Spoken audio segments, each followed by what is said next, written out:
The video, nobody in that courtroom could escape. The moment the prosecutor called State's Exhibit Number 3, the entire courtroom changed. This was no longer just another hearing filled with legal language, bond numbers, and carefully prepared arguments. A screen was about to show the final moments of MO3's life. And sitting only a few feet away was Yella Beezy, the man prosecutors accuse of helping arrange the killing. Marquis Conway, known worldwide as Yella Beezy, entered the Dallas County courtroom with restraints around his wrists, waist, and ankles. Each step carried the sound of metal through the room. He repeatedly looked toward the gallery where members of his family were seated. Across the aisle sat Nicole Williams Noble, MO3's mother. Two families, one courtroom, one narrow aisle, separating completely different kinds of pain. Then the state played the footage. The video showed two sedans moving along Interstate 35E in broad daylight. Prosecutors identified the gold vehicle as the car carrying MO3 and the black vehicle as the one driven by the alleged shooter. Seconds later, the scene turned into chaos. A vehicle stopped. A man ran.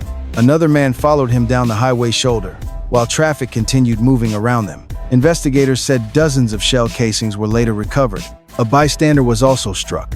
Inside the courtroom, MO3's mother lowered her head and cried as the final moments of her son's life appeared on the screen again. The state was not presenting the video to secure a conviction that morning. This was a bond hearing.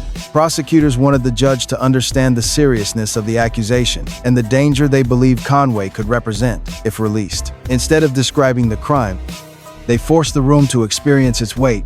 That image, a grieving mother, a shackled rapper, and a courtroom unable to look away, became the emotional center of a case that had already haunted Dallas for years. Where are you watching from right now? Comment 1 if you believe rap lyrics should remain protected as art.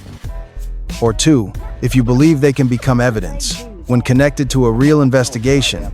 And subscribe, because the courtroom video was only the beginning. Two families waiting for opposite answers. After the footage ended, nobody in the courtroom could pretend this was only about a bond amount. On one side, prosecutors described Yella Beezy as a successful artist with money, influence, property, and the ability to reach people connected to the case. They referenced a mansion, an armored vehicle, substantial funds that had reportedly moved through his accounts, and a cash withdrawal allegedly made shortly after MO3's death. The state's theory was direct. A person with resources may have the ability to leave, interfere with witnesses, or influence people whose testimony could determine the outcome of the case. Prosecutors also said they possessed testimony linking Conway to a conversation about payment for the killing, but none of those allegations had yet been tested before a trial jury. The defense responded by presenting a completely different portrait. Yella Beezy's grandmother, Alma Jean Alexander, took the stand and spoke not about celebrity status, platinum records, or luxury vehicles, but about family roots. She described decades spent in Dallas County and portrayed her grandson as someone deeply connected to the community. To the defense, those ties showed he was not preparing to disappear.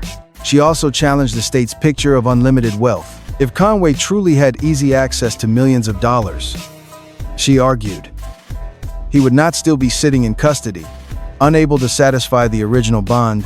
That was the collision at the center of the hearing. The prosecution described a powerful entertainer with money and reach. His grandmother described a grandson whose public success did not mean endless cash was available. Both versions were presented in the same room where MO3's mother had just watched the most painful evidence imaginable. Then the judge announced she was ready to rule. The courtroom went silent. One family hoped Conway would be allowed to return home under restrictions. The other had waited years for accountability and feared what release could mean for the case. The judge reduced the bond from $2 million to $750. Ling ling ling. By the following morning, Yella Beezy had left the Dallas County Jail under house arrest and electronic monitoring. One family received the relief it had requested. The other left with the investigation still unfinished and a trial still somewhere in the distance. Before the courtroom, Dallas had already chosen sides. To understand why that courtroom felt so heavy, the story has to move backward before the indictment. before the highway. And before two mothers were forced to sit across from each other, in the mid-2010s, Dallas rap was fighting for national attention. Yella Beezy emerged from Oak Cliff with melody, confidence, and records built for radios, clubs, and massive crowds. That's On Me pushed him from regional recognition into the national spotlight. His career appeared to be accelerating quickly, placing him on stages connected to some of the biggest names in music. MO3 came from the same city, but carried a different sound. Where Beezy leaned into hooks and swagger, MO3's music often sounded like testimony. His voice carried pain, survival, pressure, and the feeling that every line had come from somewhere personal. His supporters did not simply view him as an entertainer. Many treated him like a voice for people who believed their side of Dallas was rarely heard. Two artists were rising from the same city, but they represented different identities. In a market where authenticity can become currency, the question of who truly represented Oak Cliff carried enormous weight. It was not just about music, it was about reputation, history, loyalty, and whose story the city accepted as real. One of the first public sparks reportedly came from Dallas comedian Roy Lee Pate. On camera, Roy Lee challenged parts of Yella Beezy's origin story and questioned whether the image matched the reality in ordinary entertainment. Comments like that might fade after a few social media arguments.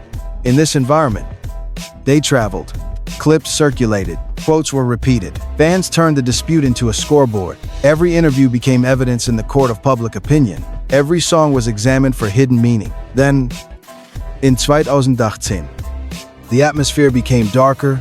Roy Lee was shot and initially survived, but he later died after suffering medical complications. Hours after his death, Yella Beezy was attacked while driving on a tollway and survived multiple gunshot wounds. Authorities did not publicly establish that the two incidents were connected. The internet did not wait for authorities. Almost immediately, timelines, retaliation theories, and accusations spread through comment sections, podcasts, barbershops, and Dallas streets. Before investigators had publicly resolved either shooting, the city had already turned both events into legend. When every escalation received a soundtrack, the most dangerous part of the conflict was not simply that people believed there was tension, it was that the tension appeared to live everywhere inside interviews, social media clips, local conversations, and especially the music. MO3 later released 2 to 19, a record listeners interpreted as a direct attack on Yella Beezy. The song referenced events and themes that many Dallas fans believed they could decode immediately. Whether every lyric was literal, exaggerated, fictionalized, or designed for entertainment, became almost irrelevant online. The audience had already decided the songs were communicating something real. That is how modern rap conflicts become almost impossible to contain. A dispute that might once have stayed inside private conversations now receives a beat, title, artwork, a release date, reaction videos, and millions of comments. Every new track invites the public to participate. Fans search for clues, bloggers assign meaning, supporters from both sides transform vague lines into direct accusations. The conflict becomes content before it can ever become resolution. By early 2020, another incident added humiliation to the existing tension. MO3's manager, Brandon Rainwater, alleged that Yella Beezy and others attacked him outside a Dallas club. Rainwater said he suffered serious injuries and later filed a lawsuit. Surveillance footage reportedly captured part of the incident, but public discussion quickly moved beyond what the video clearly established. MO3 went online and mocked what had happened, rather than treating the alleged attack as a devastating blow to his side. He laughed about it and suggested the people involved had failed to make the impact they intended. That reaction mattered. In conflicts built around reputation, public humiliation can become more combustible than physical injury. An attack can be interpreted as dominance. Laughing at that attack can erase the message and replace it with embarrassment. Years later, Rainwater reportedly obtained a civil judgment exceeding $325. Ling ling ling. By then, however, The legal result was only one piece of a much larger narrative. Both MO3 and Yella Beezy had publicly minimized the idea of a serious feud. One acted as if the situation was exaggerated. The other sometimes suggested he barely knew the person reporters kept asking about, but the music, the incidents surrounding their circles. And the city's reaction told a different story. The denials may have protected them legally or commercially. They also created a dangerous gap between what was said publicly and what audiences believed was happening privately. The day the feud became a homicide investigation, on November 17, the story stopped being entertainment, gossip. It was the middle of the day on Interstate 35E near the Dallas Zoo. There was no dark alley, isolated parking lot, or empty street. Traffic moved through one of the busiest areas in the city, surrounded by ordinary drivers who had no warning that they were about to witness a killing. MO3's vehicle stopped on the interstate. He got out and ran. According to investigators, an armed man chased him along the highway shoulder and opened fire. Cars continued, moving only feet away.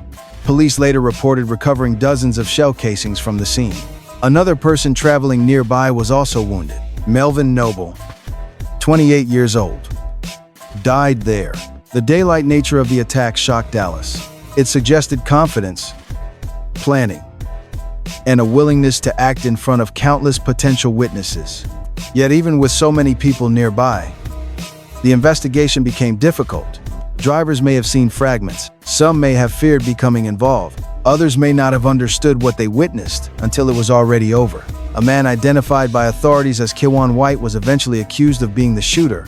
But the question that dominated the city was not only who pulled the trigger. People wanted to know whether anyone had sent him. For years, that question remained unanswered in court. Podcasts filled the silence with speculation. Bloggers named people without always producing evidence. Social media detectives connected lyrics, friendships, vehicles, old videos, and rumors. Every anniversary of MO3's death brought the case back into public conversation. But his family still had no completed trial. Then, in March 2025, a Dallas County grand jury indicted Yella Beezy on a capital murder charge involving remuneration, a legal allegation commonly associated with murder for hire. The prosecution's theory accused Conway of paying White to kill MO3. Another defendant, Devin Maurice Brown, also faced charges connected to the case. Yella Beezy pleaded not guilty. That distinction is critical. An indictment is an accusation, not a conviction. And the government still carries the burden of proving its claims beyond a reasonable doubt. For MO3's mother, however, the arrest represented the first major courtroom movement after years of waiting. Her public message focused on one thing: justice for her son. The case had finally reached the courthouse, but reaching the courthouse did not mean the truth had already been decided. Freedom came with a warning. When the judge reduced Yella Beezy's bond, she did not simply sign paperwork and allow him to leave. She delivered a warning. Conway was ordered to avoid direct or indirect contact with victims, witnesses, and other people connected to the case. The word indirect carried enormous importance. It meant the restriction did not only apply to phone calls, message, or personal encounters. The court warned that communication through another person could also create serious consequences. That condition reflected one of the prosecution's central concerns. Investigators said the case had been shaped by silence. People who might possess useful information were allegedly unwilling to cooperate. In that environment, protecting witnesses became essential. The judge also questioned responses found in Conway's paperwork, suggesting that some of the information submitted to the court did not communicate the seriousness she expected from someone facing a capital murder accusation. He answered respectfully. After posting bond, Yella Beezy was placed on house arrest with electronic monitoring. His passport was surrendered. Weapons were prohibited. Permission was required for significant movement outside the approved area. Later, the restrictions were adjusted enough to allow limited studio work under tightly controlled conditions. He had regained physical freedom, but almost every part of that freedom was supervised. The contrast was striking. Only years early, his career represented movement performances, travel, clubs, estudios, videos, and public appearances. Now, his world was reduced to approved locations, monitored hours, court orders, and the knowledge that one violation could return him to custody. Meanwhile, MO3's family continued waiting. The emotional imbalance between the families remained impossible to ignore. Conway's relatives were fighting to keep a son and grandson out of jail before trial. MO3's relatives were fighting to ensure the case reached a jury at all. Neither side could enter the courtroom without carrying grief. And before the scheduled trial could begin, another loss changed the calendar. Yella Beezy's mother died. His legal team informed the court and sought additional time after he missed a hearing connected to her death. The tragedy created one of the story's most painful parallels. MO3's mother had buried her son and spent years seeking a trial. Yella Beezy had now buried his mother while preparing to stand trial for the alleged killing of the other woman's child. There was no version of that courtroom in which a mother had not lost something permanent. The trial before the trial. The jury trial was expected to become the main event. But before jurors could hear opening statements, another battle took control of the case. Could Yella Beezy's music be played as evidence? Prosecutors argued that selected songs, social media content, interviews, and past incidents helped explain motive and the history surrounding the alleged conflict. They pointed to tracks they claimed contained references to payments, bounties, retaliation, or language connected to the circumstances of MO3's death. The defense argued that this approach threatened to turn performance into confession.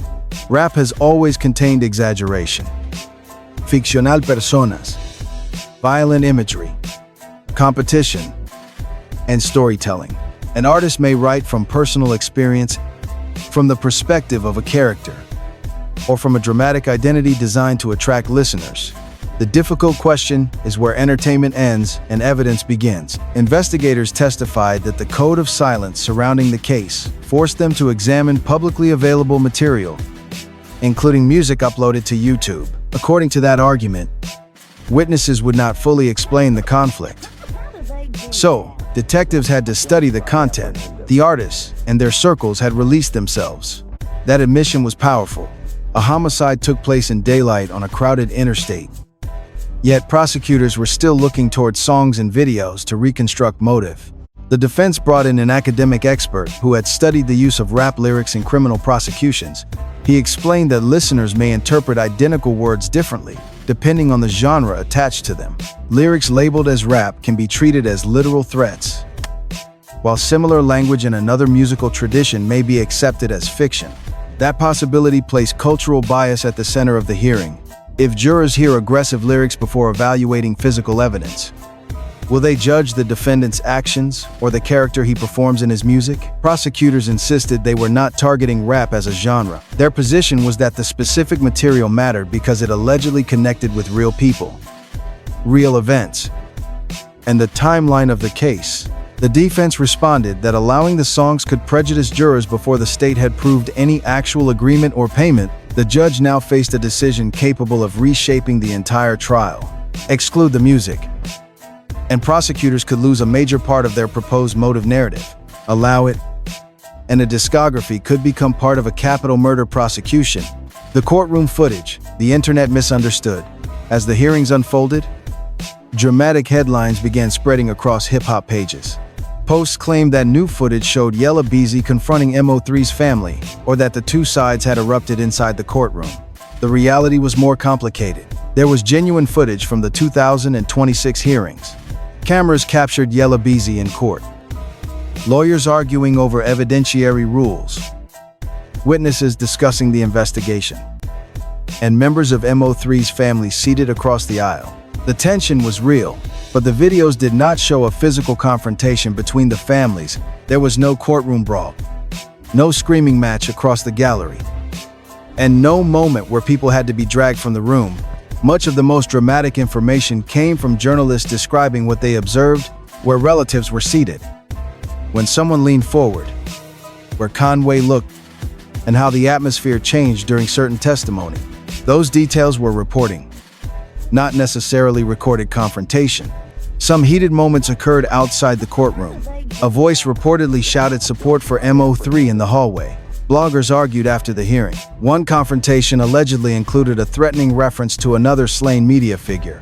MO3's mother was later seen leaving the courthouse while wiping tears from her face. But the emotional footage most frequently attached to new headlines appeared to come from the earlier bond hearing. That was the hearing where Conway entered in restraints. Prosecutors played the highway video, and MO3's mother visibly reacted because that footage was so powerful. It continued to be reused whenever a new court date approached.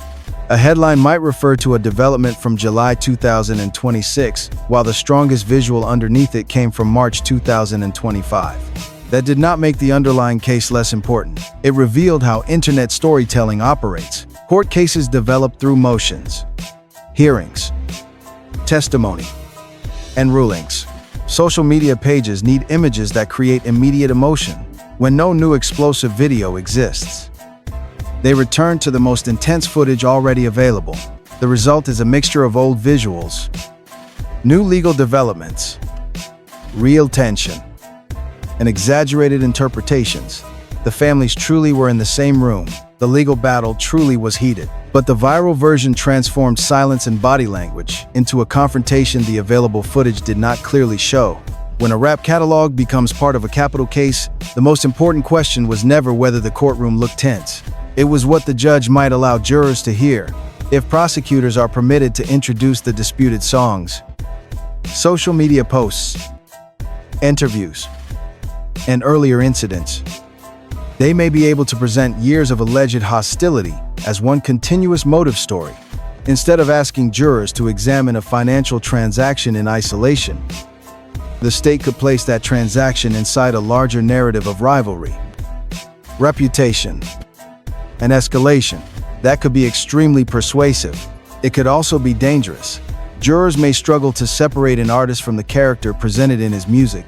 Aggressive lyrics can create an emotional impression even when they do not directly establish who committed a crime, who authorized it, or whether money actually changed hands.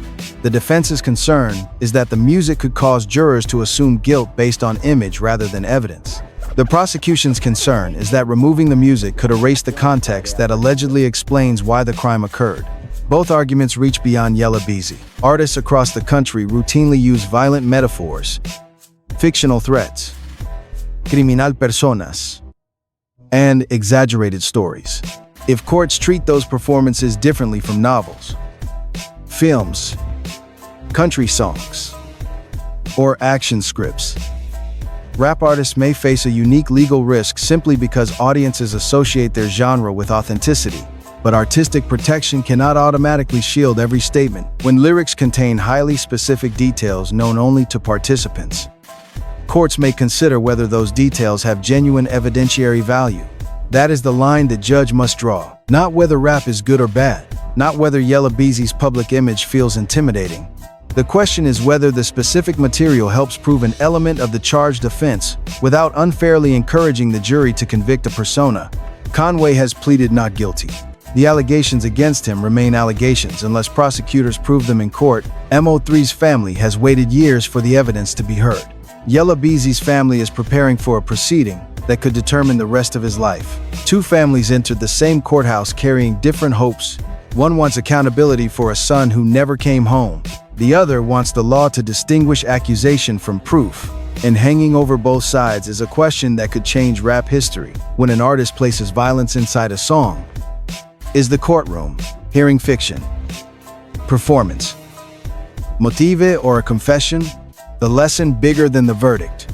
No matter how this case ends, its impact will reach far beyond one courtroom, one city, or two rap catalogs. The prosecution's strategy is clear. Connect alleged financial movement, witness testimony, past conflict, social media activity, and selected lyrics into one continuous motive narrative. The defense's strategy is just as important. Separate performance from conduct, challenge cultural bias, and force the state to prove the charged offense with reliable evidence rather than reputation. That distinction matters because a courtroom cannot become a comment section. Online, people choose sides in seconds.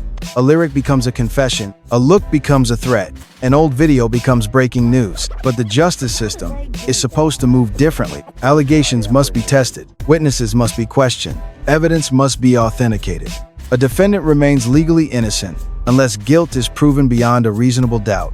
At the same time, this story carries a warning for artists and everyone around them. Music may be art, but public words can still create real consequences. When personal disputes become songs, live streams, captions, and viral clips, investigators, prosecutors, fans, and rivals may interpret those messages in ways the artist never intended or perhaps fully understood.